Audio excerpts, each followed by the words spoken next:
Hola, ¿están ahí? ¿Sí? Perfecto. Platiquemos.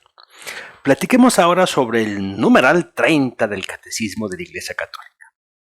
Numeral muy interesante, donde responderemos preguntas como, oye, ya una vez que sabemos que somos libres de rechazar a Dios y podemos rechazar a Dios, ¿cómo responde Dios a ese rechazo? ¿Qué hace Dios? ¿Cuál es su respuesta ante esta negativa hacia Él? ¿Será que buscar a Dios es fácil o es muy difícil? Vamos a responderlo en este numeral. Y también vamos a respondernos si es que un pecador, alguien que verdaderamente se reconoce como pecador, todos los seres humanos, ¿pueden seguir a Dios? ¿Los pecadores pueden seguir a Dios? ¿Nosotros cuando pecamos podemos seguir a Dios? ¿O ya hemos perdido definitivamente la oportunidad de encontrarlo? Bueno, son las preguntas que vamos a responder en este número 30 de el Catecismo de la Iglesia Católica. Bien, y estas preguntas las vamos a responder esencialmente abordando tres temas. Vamos a hablar sobre el amor de Dios, vamos a hablar sobre las tres exigencias del hombre que busca a Dios y vamos ya a tocar el caso de uno de los santos más maravillosos que tenemos como testimonio en la Iglesia Católica, que es el caso de San Agustín. Van a ver qué maravilloso será cuando hablemos de San Agustín. Bueno, pues iniciemos y vamos a iniciar con una oración. Ven Espíritu Santo, llena los corazones de tus fieles y enciende en ellos el fuego de tu amor. Envía tu Espíritu Creador y renovarás la faz de la tierra. Oremos. Oh Dios que has iluminado los corazones de tus fieles con la luz del Espíritu Santo, concédenos que sintamos rectamente con el mismo Espíritu, gocemos siempre de su divino consuelo. Por Jesucristo nuestro Señor. Amén. Dios te salve María, llena eres de gracia, el Señor es contigo. Bendita tú eres entre todas las mujeres y bendito es el fruto de tu vientre Jesús. Santa María, Madre de Dios, ruega Señora por nosotros los pecadores, ahora y en la hora de nuestra muerte. Amén. Bueno, pues vámonos al numeral 30 del Catecismo de la Iglesia Católica. Pero antes de comenzar con nuestro tema, quisiera pedirles una disculpa si es que de fondo se está escuchando por ahí construcción, martillazos, taladrazos. Y es que bueno, la verdad es que pude haber decidido que mejor me iba a esperar para grabar este video hasta que la construcción que está sucediendo en algún lugar de la ciudad que se escucha, pues acabara, pero eso quién sabe cuándo va a ser. Entonces, bueno, vamos a intentar grabar este video, siendo pacientes, y les pido ahí una disculpa si es que esto se complica. Pero bueno, para mí es importante ya abordar este tema, porque la verdad es que van a ver qué increíble todo lo que vamos a poder descubrir en este numeral 30 del Catecismo de la Iglesia Católica. Vamos a proceder a leer qué es lo que nos dice el Catecismo de la Iglesia Católica en su numeral 30. Vamos a ver. Fíjense qué belleza. Alégrese el corazón de los que buscan a Dios. Esto es una cita del Salmo 105. Si el hombre puede olvidar o rechazar a Dios, Dios no cesa de llamar a todo hombre a buscarle para que viva y encuentre la dicha. Pero esta búsqueda exige del hombre todo el esfuerzo de su inteligencia, la rectitud de su voluntad, un corazón recto, y también el testimonio de otros que le enseñen a buscar a Dios. Tú eres grande, Señor, y muy digno de alabanza. Grande es tu poder, y tu sabiduría no tiene medida. Y el hombre, pequeña parte de tu creación, pretende alabarte, precisamente el hombre que, revestido de su condición mortal, lleva en sí el testimonio de su pecado y el testimonio de que tú resistes a los soberbios. A pesar de todo, el hombre, pequeña parte de tu creación, quiere alabarte. Tú mismo le incitas a ello. haciendo que encuentres sus delicias en tu alabanza, porque nos has hecho para ti, y nuestro corazón está inquieto mientras no descanse en ti. Y esta es una cita de San Agustín en su libro Confesiones. ¡Wow! ¡Maravilloso! Numeral 30 del Catecismo de la Iglesia Católica. Vamos a iniciar con el desarrollo. Hay mucho tema que abordar en esta preciosidad de numeral 30. Primero, vamos a hablar sobre la prueba del amor de Dios. A ver, en el numeral 29 analizamos por qué es posible que el hombre pueda no querer lo que Dios sí quiere. ¿Ok?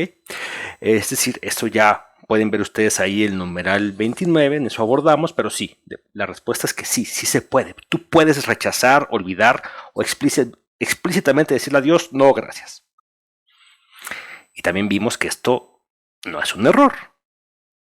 Dios sabe por qué. Pero bueno, a pesar de esto, ya lo que nos dice en este numeral 30 del Catecismo es que Dios no cesa de llamar a todo hombre a buscarle para que vive y encuentre la dicha. Es decir, a pesar de que sí podemos decirle a Dios no, Él no cesa de llamar a todo hombre a buscarle. Él no se va a cansar. Él va a seguir insistiendo en llamarte, en llamarte, en llamarte. Y a cada una de estas llamadas, tú puedes seguir diciendo no, no, no, no. ¿Y qué va a hacer Dios? Te llamo, te llamo, te llamo porque te amo. Y aquí quiero poner como dos analogías.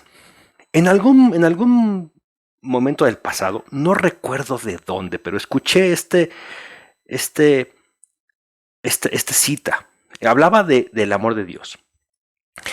Y el autor de este libro, que me encantaría poder recordar de dónde fue, pero bueno, el autor de este libro decía que el amor de Dios, si pudiéramos encontrar en la tierra un amor que más o menos, un poquitito, se le pareciera a ese amor, si en la tierra hubiera un amor que apenas si pudiéramos entender cómo es que se parece al amor de Dios, el autor decía que era el amor de una madre, que era el amor más parecido. Claro, con todas sus diferencias, y no es igual, pero si tuviéramos que escoger uno, el amor de una madre.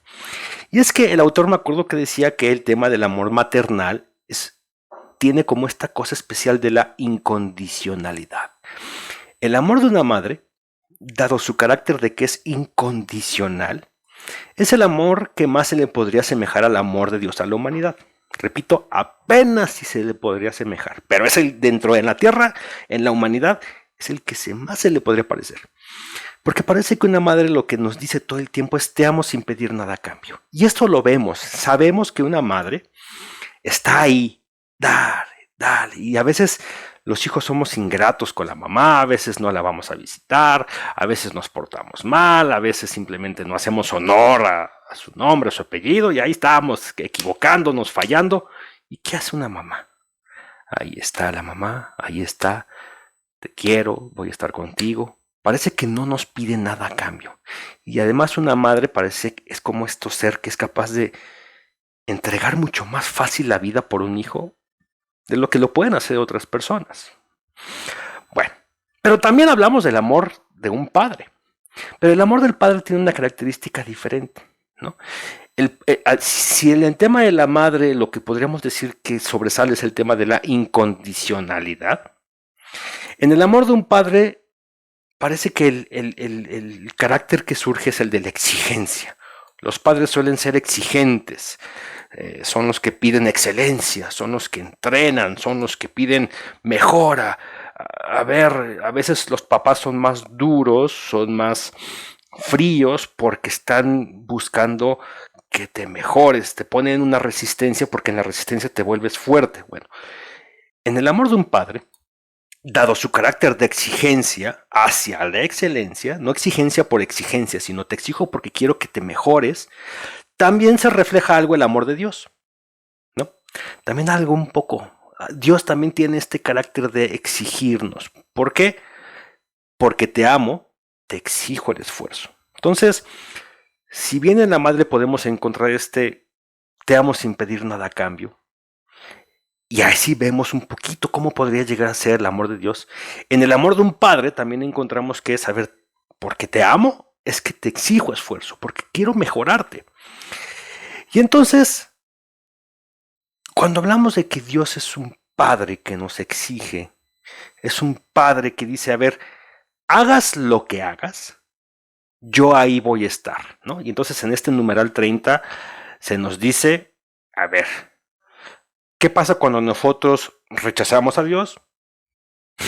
A ver, Dios no cesa de llamar y lo sigue buscando. Amor maternal. ¿Ok? Pero luego también ya empezaba el catecismo a decirnos, pero para los hombres que sí dicen, voy a buscar a Dios y yo sí quiero buscarte, Padre, Dios, aquí Dios se porta más como un padre, no como una madre. Dice, ok, pero ahí te va la exigencia. Voy a ser alguien que te exige. ¿Y qué es lo que exige? Bueno, pues aquí ya dice rectitud de voluntad, esfuerzo en tu inteligencia y también que busques testimonio. Bueno, exige cosas. Entonces, fíjense qué interesante porque ahí ya podemos ver cómo es que por qué Dios creó al hombre como lo creó, a la mujer como la creó, por qué les dotó de ciertas virtudes bien características. Y cómo incluso cuando vemos a nuestros padres, nuestra madre, nuestro padre, ellos ya empiezan a darnos una señal y un signo de cómo Dios nos busca, pero también cómo Dios nos exige. Y cómo Dios es incondicional, pero al mismo tiempo también es exigente. Bueno, para mí esto, ver a los padres, ver a mi padre exigente, ver a mi madre incondicional, pero la mezcla de los dos amándome, es una muestra de decir, wow, apenas empiezo a entender cómo porque me aman, así debe ser un poquito el amor de Dios, ¿no?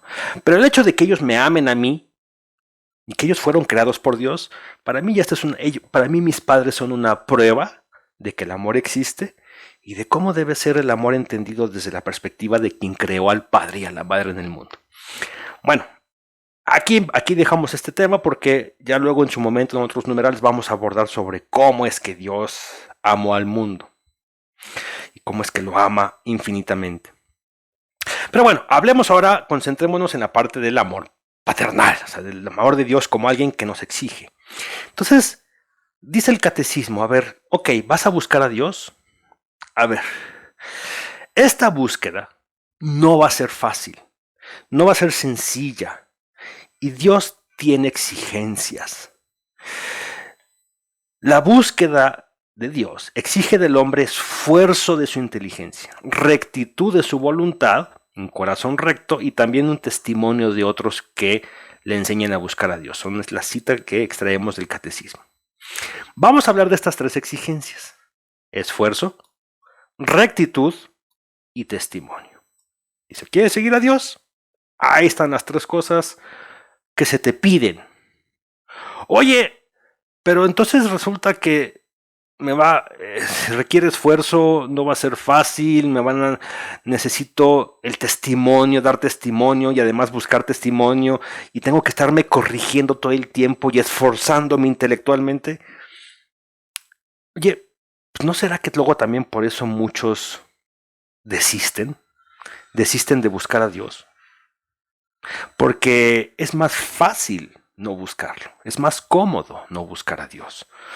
Es más atractivo.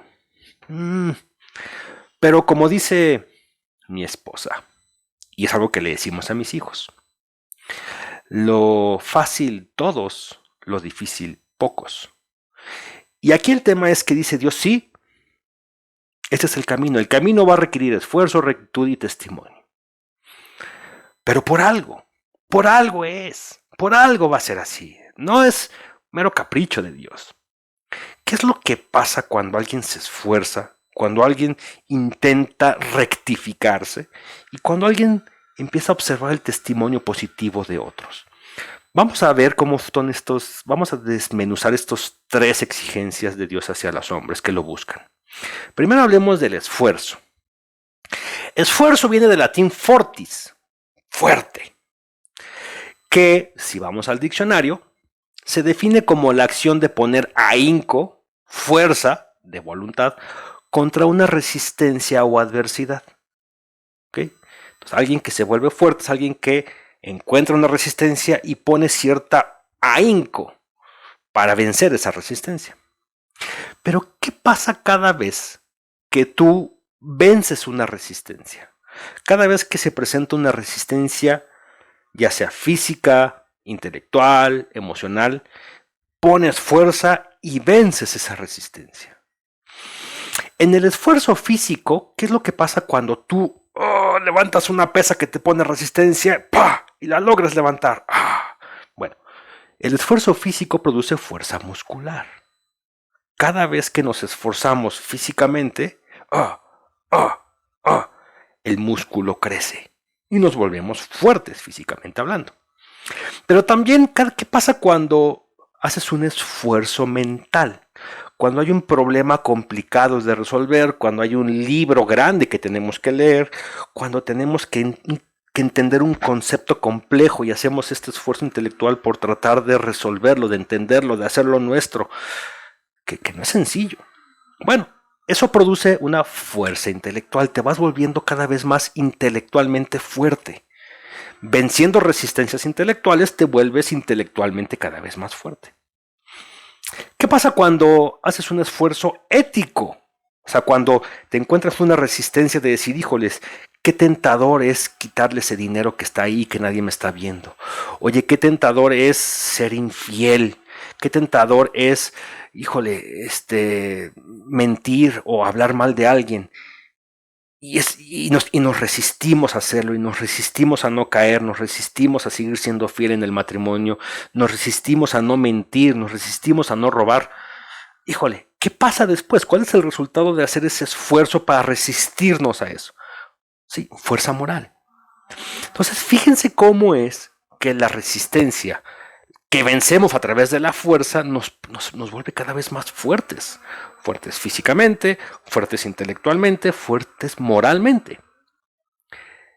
¿No será que tú a tus hijos los quieres fuertes?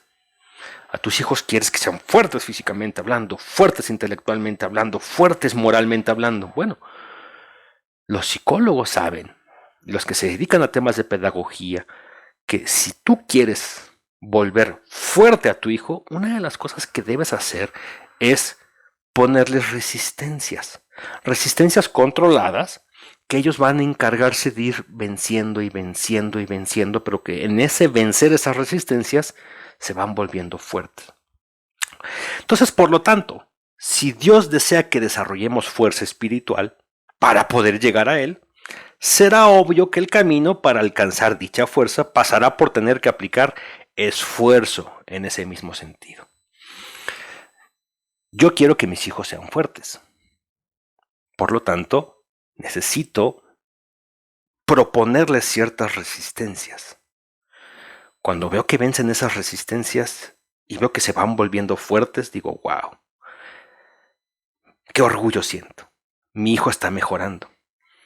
Por lo tanto, poner estas resistencias a mi hijo, ¿será que es una muestra de amarlo? ¿Es una muestra de decirle, porque te quiero fuerte, te pongo resistencia?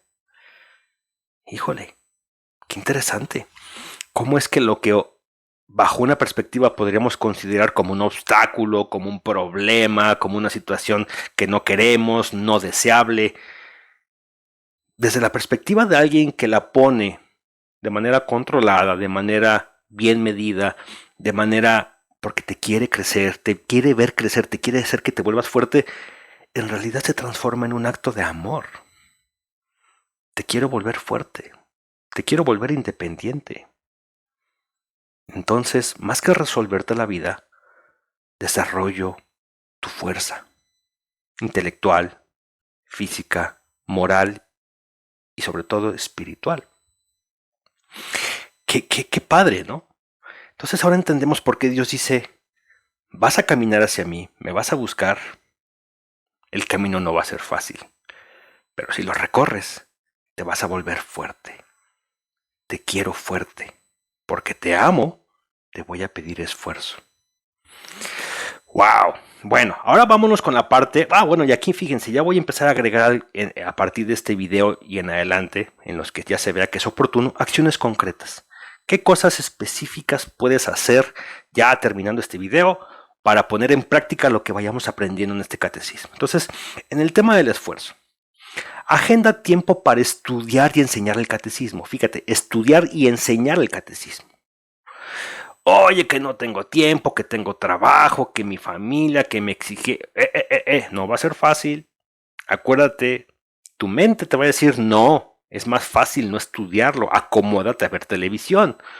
La resistencia se va a presentar en el tengo que estudiar, tengo que enseñar. Bueno, si vences esa resistencia te vuelves fuerte. Entonces, agenda tiempo para estudiar y enseñar el catecismo. Aquí hay unos videos que ya de principio dedicarte unos 40, 50 minutos que duran estos videos a estudiarlos, pues ya te exige a ciertas cosas.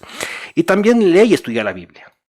Hay quienes me dicen, es que es muy difícil, la Biblia es complicada, no la entiendo, no es fácil. Bueno, tengo un profesor que me decía que los jóvenes de hoy tienen que volver a recuperar el perderle el miedo al libro gordo y complicado. Libro gordo con un montón de páginas y con lenguaje complicado. Sí, es difícil, es complicado. Tu cuerpo se resiste, tu mente se resiste al catecismo, a la Biblia. Pero si vences la resistencia, te vuelves fuerte. Bueno, acciones concretas que te aconsejo hacer para que te vuelvas fuerte espiritualmente hablando. Ahora hablemos de la rectitud, porque el catecismo nos dice, ¿ok? Esfuerzo de tu inteligencia y rectitud de su voluntad. Entonces, quienes quieran buscar a Dios, quienes le digan sí a Dios, Dios va a decir rectitud. Rectitud viene del latín regere, que se entiende como algo que se endereza, derecho, ¿no? De algo que está chueco y lo enderezamos. Esto es rectificar, por eso rectificar viene justamente de volver a hacer que algo sea derecho. ¿Okay? En geometría, una línea recta se define como la distancia más corta entre dos puntos. ¿Okay?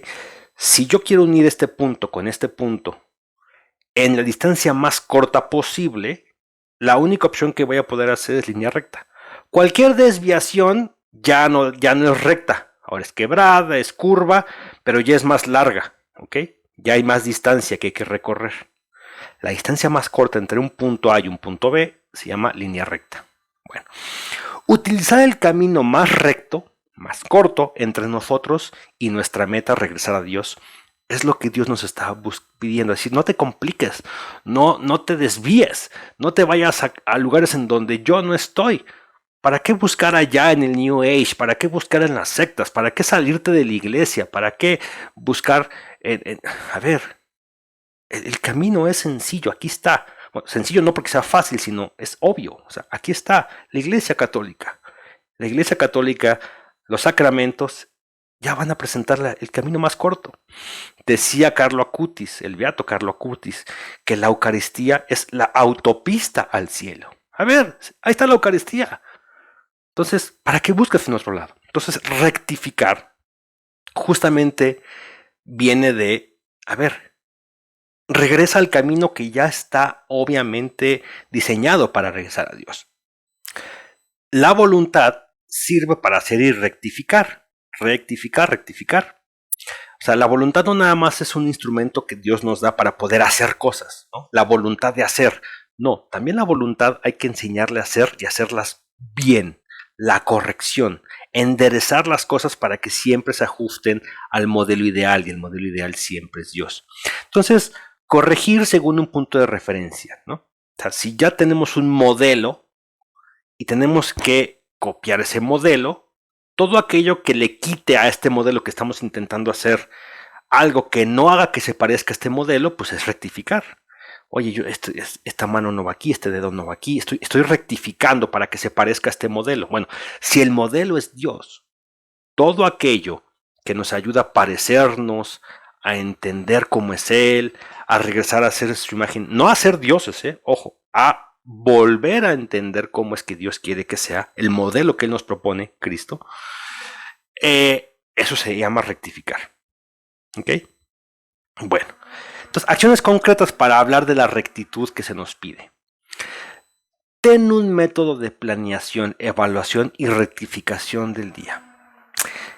Siempre que he conocido, dialogado con sacerdotes que pertenecen sobre todo a órdenes religiosas, siempre les pregunto por su esquema de planeación del día. Y fíjate, pregúntales a los sacerdotes, oye, ¿cómo te enseñan en tu orden religiosa a planear el día? Y la verdad es que tienen métodos increíbles. Tienen métodos desde hacer oraciones, desde apuntar los 3 compromisos que van a hacer el día, los 3 hábitos que deben de hacer en el día. Un día pregúntale a un sacerdote cómo planea, cómo evalúa y cómo rectifica su día. Ten un método para hacerlo tú también. Y luego también viene pues el tema de la confesión. Ya en su momento hablaremos sobre el tema de la confesión.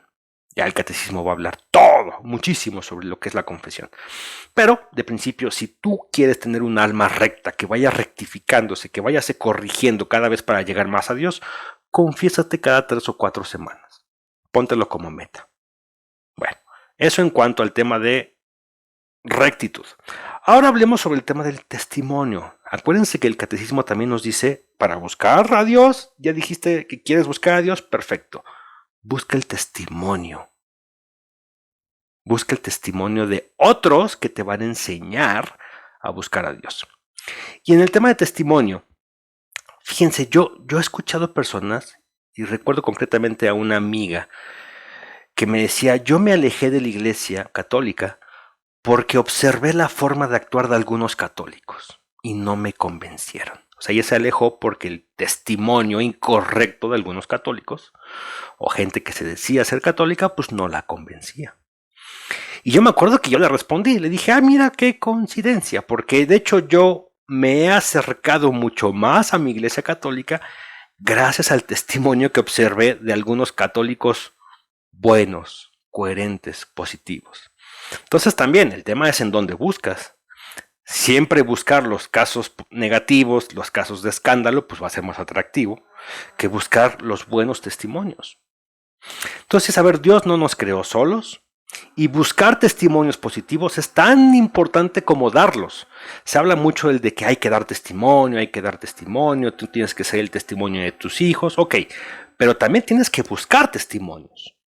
Y aquí concretamente lo que yo te sugiero es que te acerques a estudiar la vida de los santos de la Iglesia Católica. Hay infinidad de recursos, libros, páginas de internet, películas, artículos, muchísimo. Acércate a la vida de los santos de la Iglesia Católica. Vas a ver cómo se transforma tu vida al estudiar los errores, las caídas, pero también cómo se sobreponen estos santos al pecado, cómo es que ellos empezaron a mejorar a través de rectificar sus vidas, el esfuerzo intelectual, las exigencias que Dios les pedía a los santos católicos. Luego te vas a dar cuenta que a ti no te exige nada, ¿eh? Bueno, y luego también te aconsejo que ingreses a una comunidad de acción católica. O sea, rodéate de gente que en quien tú puedas observar lo que es ser católico en la práctica. Métete a una comunidad de apostolado, métete a hacer acción social a una comunidad católica, ve a tu iglesia y dile al sacerdote, padre, quiero pertenecer a una organización de rezo de lectura de la Biblia, a una organización caritativa. ¿Qué hago? ¿A dónde voy? ¿En qué le ayudo? Métete a ayudar en sociedad a tu iglesia. Vas a ver la diferencia. ¿Ok? Para que encuentres el testimonio de otros que también te van a enseñar a buscar a Dios. Y aquí es en donde quiero llegar a platicarles justamente en este tema de buscar testimonio del caso de San Agustín de Hipona. Vamos a estudiar brevemente la vida, vamos a poner algunos datos de San Agustín de Hipona. Y van a ver cómo en la vida de San Agustín de Hipona se reflejan y se dan estos 3: el esfuerzo de la inteligencia, la rectitud de la voluntad y el testimonio de otros que ayudan a acercar a Dios. ¿Sale? Entonces, vamos a hablar sobre San Agustín de Hipona, que por cierto es uno de los santos, pues yo creo que es de los, junto con Tomás de Aquino, de los más referenciados, nombrados, citados en la Iglesia Católica. San Agustín de Hipona. A ver, Agustín nació en el 354 después de Cristo en la ciudad de Tagaste, Numidia, lo que actualmente es Argelia. Mientras su madre era cristiana, su padre era pagano. O sea, su madre ya había sido convertida, ya había sido bautizada, pero su padre no. Entonces ahí siempre se daba esta dualidad. Justamente ahorita que estábamos hablando de madre y padre, bueno, San Agustín tenía esta dualidad de una madre convertida al cristianismo, al catolicismo, y de un padre que creía en otros dioses, muchos dioses, y pues que no creía en Jesús, en la existencia o en que Jesús era Dios. En su libro Confesiones, que es uno de los libros más famosos de San Agustín, él admite haber vivido una vida de una persona libertina. Justamente el libro se llama Confesiones porque es un libro en donde San Agustín escribe y literal se confiesa y declara pues, muchos de los pecados que él cometió en su juventud. Pero además es un libro que cuando uno lo lee es como una confesión que San Agustín está haciendo a Dios. Entonces es un libro que está escrito como en un diálogo de San Agustín con Dios. Y en alguna sección de este libro él empieza a narrar las cosas de las que se arrepiente. Por ejemplo, algunas de las cosas que él dice es que pues, él fue un niño violento, muy orientado al placer desordenado, tal cual dijo que fue esclavo de la lujuria. También reconoce que entre los 19 y los 28 años mantuvo una relación con una mujer, quien no era su legítima esposa, y con quien además tiene un hijo. También San Agustín reconoce haber cometido actos de hurto, robó en compañía de varios amigos. Pero luego dice a San Agustín que lo más probable es que él no lo hubiera hecho si es que no hubiera estado en compañía de otros que no dieron testimonio, de otras personas que también comparten el pecado. Y sí, también sabemos que el pecado en parte se hace más intenso o se hace más complicado conforme lo hacemos en compañía de otras personas. Luego también narra San Agustín que él siempre se reconocía como alguien intelectualmente potente, es doctor de la iglesia.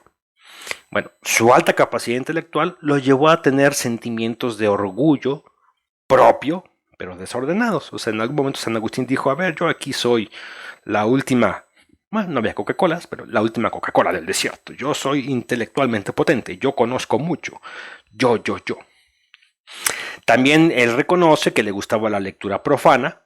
Profano viene del latín profanus, que es fuera del templo, o sea, todo aquello que era oscuro, no permitido, libros prohibidos, que incluso en algún momento llegó a ver. Bueno, pues a él le encantaba leer todo aquello que estaba fuera de la iglesia. Que por cierto, eso es una de las maneras más fáciles de empezar a caer y alejarte de Dios. Dejarte llevar por libros que no tienen nada de revisión y nada de veracidad y son muy curiosos, pero que en realidad son falsos. Cuidado con eso. Conozco gente que simplemente por leer un libro profano se alejó de la Iglesia Católica. Fue engañado. Bueno, rechazó el cristianismo. El mismo San Agustín en algún momento dijo, no, yo no quiero ser cristiano, porque incluso dice, a ver, yo cada vez que leo la Biblia, se me hace que tiene un estilo de escritura muy complicado, justamente cuando hablábamos de que era difícil, pero además es como muy rígida, como que la Biblia todo el tiempo me está diciendo qué tengo que hacer, y a mí no me gustaba eso. Incluso dice San Agustín que durante 9 años perteneció a una secta, la secta del maniqueísmo, en donde ellos decían, a ver, aquí tú, la realidad y la verdad la encuentras en el budismo, pero también puedes tomar cosas del cristianismo, del judaísmo, del gnosticismo. Los gnósticos son aquellos que están buscando como secretos del universo que solamente pocas personas conocen. Y entonces para un gnóstico lo importante es buscar como el secreto de la magia, el secreto que nadie conoce, pero que te va a hacer dominar la energía. Bueno, él llegó a ser así. O sea, en pocas palabras, San Agustín fue del New Age. Y durante 9 años él estuvo metido en sectas, en esta secta, en donde él mezclaba de todo un poco. Bueno, entonces, a ver, son pecados que, seamos muy sinceros, nosotros hemos rozado, nosotros hemos caído en esos mismos pecados, si no es que en algunos otros. Y aquí San Agustín está reconociendo, los puso por escrito, dijo, sí, yo pasé por eso. Y son pecados que incluso se ven muy modernos. El New Age, ¿estás en New Age? ¿Crees en la magia? ¿Crees en la lectura del tarot? Pecados. ¿Lees qué tipo de libros lees? Oye, ¿cómo estás en el tema de tu relación matrimonial? ¿Has robado? ¿Eres violento? A ver, son pecados que no es que son de personas que estaban en el 354. No, son pecados que podemos encontrar en cualquier joven, persona, mujer, de cualquier era de la humanidad. Bueno, entonces San Agustín escribe en este libro estas cosas.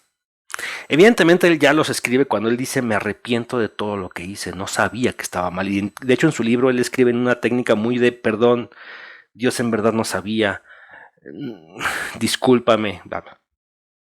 Pero luego empieza él, vamos a buscar la verdad. La verdad no está aquí, discúlpame por esto, en esta secta yo no encontré nada, quiero buscar la verdad. Y entonces Agustín comenzó a estudiar los escritos de Platón, de Plotino, de Sócrates, de Cicerón, y aquí empieza su esfuerzo intelectual. Empieza a acercarse a quienes eran autores, ahora sí filosóficamente reconocidos, que tenían un método, digamos, de pensamiento probado detrás, y que aunque no eran específicamente, digamos, cristianos, pues sí, por lo menos son autores reconocidos. Los filósofos griegos son reconocidos porque en su modelo de pensamiento es mucho más factible que llegues hacia la verdad. Bueno, empezó a estudiar eso. Entonces aquí empezó a hacer ya verdaderamente un esfuerzo intelectual. Quiero encontrar la verdad, dijo San Agustín. Empezó a dejar estos libros profanos que eran muy atractivos y muy místicos y ocultos, y dijo, a ver, aunque sean difíciles de leer, los libros de Platón, de Sócrates, de Aristóteles, esos son, ahí me van a enseñar a entender dónde está la realidad. Y entonces empezó el esfuerzo intelectual. Y luego empezó a ser tan estudiado en estos temas que lo hicieron profesor. Entonces él era profesor de retórica en Milán en el 383. Conoció a un teólogo, que también es uno de los teólogos más reconocidos de la Iglesia Católica, San Ambrosio. San Ambrosio fue uno de los artífices para proteger a la Iglesia Católica de una herejía que muchos historiadores reconocen que es una de las herejías que más ha puesto en peligro la existencia de la doctrina católica, que es la ideología del arrianismo. Una herejía es cuando alguien se sale de la doctrina, digamos, de lo que la Iglesia enseña, y dice, no, eso no es cierto, esto es lo que yo creo que es cierto. Y entonces cuando se aleja de esa creencia, se convierte en una herejía. Y la Iglesia, evidentemente, que fue fundada por Jesús y cuya misión es proteger la verdad, la Iglesia Católica tiene el deber de combatir esas herejías, diciendo, no, eso que tú estás diciendo no es cierto. Jesús no dijo eso, la Biblia no dice eso no viene de Dios, eso no es real. Entonces la Iglesia siempre ha combatido las herejías. Ok, bueno, San Ambrosio fue uno de los santos, uno de los obispos que más defendió a la Iglesia de esta herejía, que incluso muchos obispos, muchos católicos, muchos creyentes de esos tiempos caían en esa herejía. Esa herejía esencialmente lo que promulgaba es que Cristo no era Dios, que Cristo había sido un ser maravilloso, increíble, dotado de grandes cualidades, al que Dios le había dado cierta misión, pero no es Dios. Entonces, híjole, llegó a ser tan arraigada y tan promulgada esa idea que muchos católicos creyeron, se volvieron arrianos. Y se llama arrianismo porque Arrio fue un sacerdote que justamente propuso esta idea. Y casi destruye a la Iglesia Católica en sus creencias esenciales. Bueno, Ambrosio fue una de las personas que se dedicó a ir por el mundo diciendo no, esto no es así, y con argumentos, con referencias bíblicas, con pensamiento teológico, demostró que eso no era correcto, que Cristo sí es Dios. Bueno, A San Agustín le tocó conocer a Ambrosio y le tocó escucharlo predicar, le tocó escucharlo defender al cristianismo, la verdad del cristianismo. Y entonces decía San Agustín que los sermones de Ambrosio y su defensa del catolicismo lo enamoran, ¿no? Y entonces dice, wow, qué manera de predicar de Ambrosio, qué manera de escuchar, de cómo habla, pero además todo lo que dice suena cierto, claro. Y entonces el testimonio de Ambrosio empieza a hacer que San Agustín diga, ahí está, por fin creo que ahí está la verdad. O sea, de otras opciones filosóficas que yo tenía, de lo que dice Platón, de lo que dice Aristóteles, de lo que dice Plotino, de lo que dice en su momento otras tendencias, a ver, no, aquí estoy encontrando la verdad. Gracias al testimonio de Ambrosio, Agustín empezó a convertirse. Y entonces ya una vez que dice, aquí está la verdad, mi cerebro, mi mente empieza a través de este esfuerzo intelectual empieza a encontrar la verdad. Además, veo el testimonio de alguien que promueve la verdad, que defiende la verdad, y me enamoro de su testimonio, pues entonces, ¿qué viene a continuación? ¿Qué es lo que debe hacer el ser humano una vez que la verdad ha sido encontrada? Pues empieza a analizar su propia vida, empieza a analizar lo que actualmente él es, y empieza la rectificación. Si yo encuentro la verdad y veo que yo no la tengo, empiezo a rectificar mi vida, empiezo a cambiar, empiezo a quitar lo que no sirve, me quedo con aquello que sí es cierto y empiezo a volverme, mi voluntad la muevo hacia lo que debe ser. Y ahí viene la rectificación. A la edad de 32 años, regresa al cristianismo que le había promovido su mamá, y hasta el 387 se bautizó. Entonces ahí está. El bautizarte significa, reconozco que estuve mal, mi mente y mi esfuerzo intelectual ya me llevan a decir que aquí está la realidad, y muevo mi voluntad para hacer las acciones que tenga que hacer para estar en la verdad. El cristianismo, el catolicismo es lo real, quiero bautizarme. Y se bautiza. Ya empieza a hacer acciones que demuestran su cambio hacia la verdad.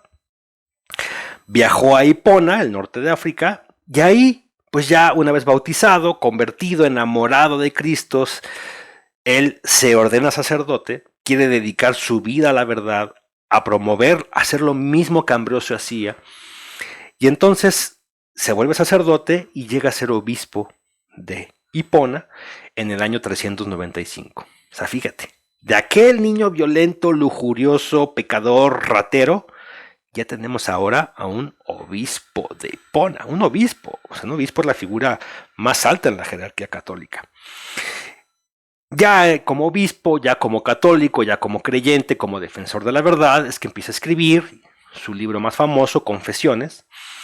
Es una obra autobiográfica, la escribe alrededor del año 400, pero también escribe un libro que se llama La Ciudad de Dios, que es un libro teológico donde explica él justamente pues, cómo es que Dios quiere que sea el mundo. Y bueno, sus obras se consideran la primer justificación filosófica del cristianismo. Fíjense, ya en videos pasados hablábamos sobre este tema del semina verbi, ¿no? Cuando hay conocimiento que tenemos, ahí ya sembrado en nosotros, pero que todavía no se convierte en la verdad. Bueno, San Agustín fue una persona que estudió la filosofía griega, que estudió a los grandes autores griegos, ya tenía sembrado mucha información que después, cuando llegó el cristianismo, ¡puf!, explotó en la forma de la verdad completa. Y entonces, San Agustín se puso a escribir, se puso también a defender al cristianismo contra las herejías que había, y a él se le reconoce como uno de los padres de la iglesia que gracias a sus textos y sus escritos, hoy podemos decir que el tema del cristianismo, ser católico, creer en Dios, creer en Jesús, creer en la Virgen, los sacramentos, no es meramente un tema de fe, confía, no se puede explicar, pero pues tú pues confía en nosotros, no. De hecho, San Agustín empezó a explicar filosóficamente por qué la existencia de Dios, por qué Jesús es en verdad era Dios. O sea, le agradecemos muchísimo a San Agustín que gracias a sus escritos, hoy podemos decir que no nada más ser católico es un tema de fe, sino es un tema altamente razonable y probablemente y lógicamente probable. Ya en algún momento, cuando él ya era un obispo probado, reconocido, los vándalos sitiaron la ciudad de Hipona, de donde él era obispo. Él decide quedarse, no huir, es hecho preso, pero pidió que fuera hecho preso en soledad, reclusión, porque él quería ya dedicar sus últimos años a la contemplación, a la soledad y al silencio, y murió en agosto del 430. Ya 800 años después fue canonizado por el Papa Bonifacio VIII y proclamado doctor de la Iglesia. A ver, cuando decimos que alguien es proclamado doctor de la Iglesia, estamos diciendo que es alguien intelectualmente potente en términos de teología. O sea, alguien que ayudó a pensar y a escribir y a explicar con su esfuerzo intelectual la verdad de Jesús, la verdad de la Iglesia Católica. Bueno, estamos hablando de uno de los santos, un doctor de la Iglesia. Entonces, ¿por qué repasamos el testimonio de San Agustín? Porque justamente el testimonio de San Agustín nos ayuda a observar cómo es que se dan estos tres elementos que propone el catecismo para buscar a Dios. Esfuerzo intelectual, rectitud de la voluntad, estuve mal, pero rectifico, y testimonio. Haber visto predicar a San Ambrosio fue el testimonio que dio, ¡pum!, el último empujón de conversión de San Agustín al catolicismo. Entonces, fíjense, estudiando la vida de este santo y de muchos otros santos, confirmamos que esto es real, que lo que el catecismo nos decía, sí, tiene razón. Si quiero buscar a Dios, se me va a pedir esfuerzo intelectual, rectitud de mi voluntad y que busque testimonio. No nada más que dé testimonio, sino que busque testimonio. Que me deje influir por quienes sí han estado rectificados, por quienes sí han buscado la verdad y no nada más por aquellos que no lo han hecho. Entonces, fíjense, qué bonito. Estudiando la vida de un santo, uno de los santos más importantes de la Iglesia Católica, confirmamos que sí, que el esfuerzo intelectual, la rectitud de la voluntad y el testimonio son medios probados para llegar a Dios. Entonces, bueno. Ok. Entonces vamos a volver a leer la cita que en el catecismo, en el numeral 30, esta última parte de aquí es una cita de San Agustín. ¿Ok? Justamente de su libro Confesiones. Vamos a volver a leer, pero ya con los ojos de lo que sabemos quién es San Agustín. Entonces, dice, tú eres grande, Señor, y muy digno de alabanza. Aquí ya no es alguien que está ensimismado, ya no tiene soberbia intelectual, alguien que ya no se goce con la lujuria, yo soy lo máximo. Fíjense ahora el lenguaje de quien escribe esto. De la soberbia intelectual a la rectificación y ahora el reconocerme pecador y poca cosa, pero al mismo tiempo protegido y cuidado por mi Señor Dios. Tú eres grande, Señor, y muy digno de alabanza. Grande es tu poder, y tu sabiduría no tiene medida. Y el hombre pequeña parte de tu creación. Somos pequeños. Pretende alabarte precisamente el hombre que, revestido de su condición mortal, lleva en sí el testimonio de su pecado y el testimonio de que tú resistes a los soberbios. A pesar de todo, el hombre, pequeña parte de tu creación, quiere alabarte. Tú mismo le incitas a ello, haciendo que encuentres sus delicias en tu alabanza, porque nos has hecho para ti, y nuestro corazón está inquieto mientras no descanse en ti. Esta última que está aquí es una frase, híjole, citada, retuiteada, no sé cómo se diga en la actualidad, like, todo. Esta frase la vas a encontrar en muchos lados. Estamos hechos para ti y nuestro corazón no va a descansar hasta que no descanse en ti. Entonces, bueno, testimonio en la cita de San Agustín. Pues a ver, vámonos a las preguntas. ¿Cómo responde Dios a nuestro rechazo? Nos vuelve a buscar. No, Dios, gracias. Me llamas y yo no quiero ir. ¿Ok? Te voy a volver a llamar. Te voy a volver a llamar. No te pido, mi amor es maternamente incondicional. Aquí estoy. Hagas lo que hagas, aquí voy a estar. Porque sé que en algún momento tu voluntad puede regresar a mí. ¿Por qué buscar a Dios no es fácil?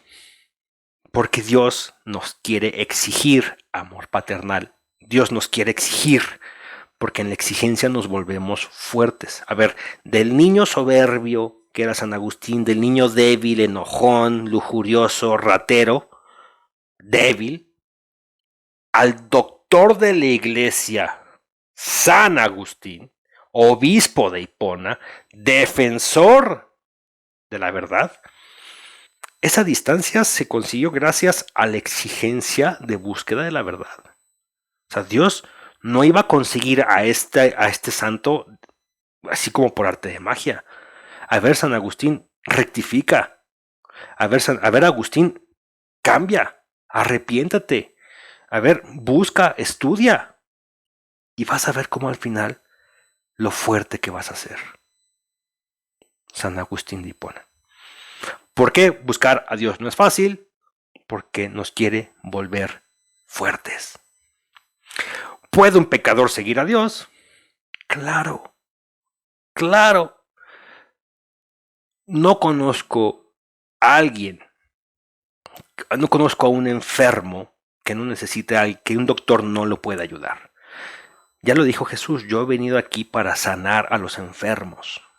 Entonces, ya vimos a un santo de la Iglesia Católica, pecador, que además tuvo la osadía de escribir sus pecados y hacer su confesión con Dios general, publicada en millones de libros en el mundo. Pues regresando a Dios, regresando a la casa del Padre, haciendo el esfuerzo que era necesario hacer para regresar a Dios. ¿Puede un pecador seguir a Dios? Sí, siempre y cuando sepa que ese regreso a Dios va a implicar esfuerzo intelectual, rectificar su corazón, su voluntad, alejarse del pecado, pero para hacerlo puede acercarse al testimonio de muchos que ya lo han hecho. Qué interesante, ¿no? Bueno, Dios empieza a mostrar porque es que su plan es perfecto. ¿Te gusta nuestro contenido? Gracias. Suscríbete a este canal para que te estemos notificando sobre futuras publicaciones de nuevos videos.